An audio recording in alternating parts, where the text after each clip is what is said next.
Hey friends, Kevin here with this water filtration picture I just got in from Epicwater. Now the company did send this to me to test out and share with you. It says one of these filters can replace up to 1,000 bottles of water. Anytime dealing with tap water, the more of that stuff I can get out, the happier I am, and I'm certain the better it's going to taste. So let's get this thing out and see what we need to do to get it assembled and working. The first thing on top is this manual, and this may be the nicest manual I have ever gotten with anything. Check this out. Nice large print, drawings, set step-by-step instructions for every step of this. Well packaged. My first impression is this thing is much nicer than I expected it to be. There is actually a wooden handle built into the end of this. I believe this lid comes in different colors. I went with white. First thing I wanted to have a look at this filter, which is about the size of an oil filter for a car. And I also like that this has this nice rubber gasket, rubber ring all the way inside. So that is going to have a nice, snug, perfect fit to make sure that everything is forced through this filter. And here's a partial list of what this Epicwater unit can reduce. They offer two different types of filters you can use in this depending on your needs. The white one that I have is for tap water. They also make a gray colored one.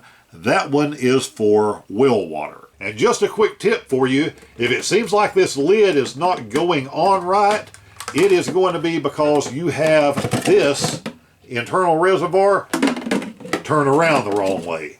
So you'll know you have this part installed correctly if your lid goes on correctly. The nice little valve here that you can open up in case you're sticking this under a faucet in your kitchen sink, or you just want to pour something into it. So you're going to fill the top half of this container. It is going to go filter through and fill up the bottom half of this container. And it says if you fill this all the way, you're waiting for this to filter out, that it's going to take about 15 minutes for all of this to filter through, because you do want it to filter slow. So with this little spout, just keeps things nice and sanitary. When you pour, this will open up automatically. Just as a reminder, you should let everything filter all the way through here, so this top container is emptied out and everything is in the bottom before you go to pour. Depending on what you use it for, if you want it room temperature, you can leave this on your countertop. For me, I believe we're going to end up with this right in the refrigerator. And man, I really like that handle. That is really well balanced. And the last unique feature is going to be this filter timer. So this has a little protective cover over it, so we will take this off. There is a start button. I think we're going to hold this for about 8 seconds or so.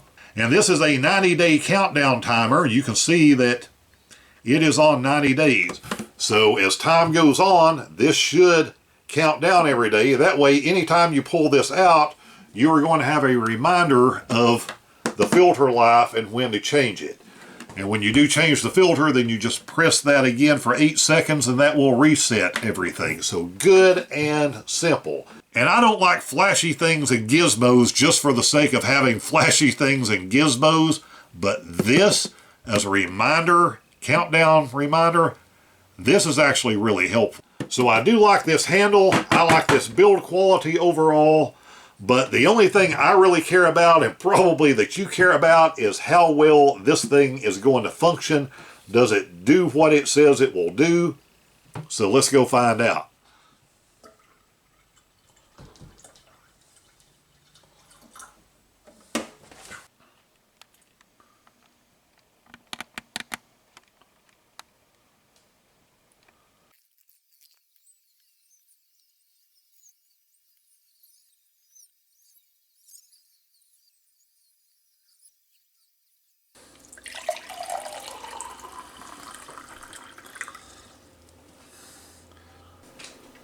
That works.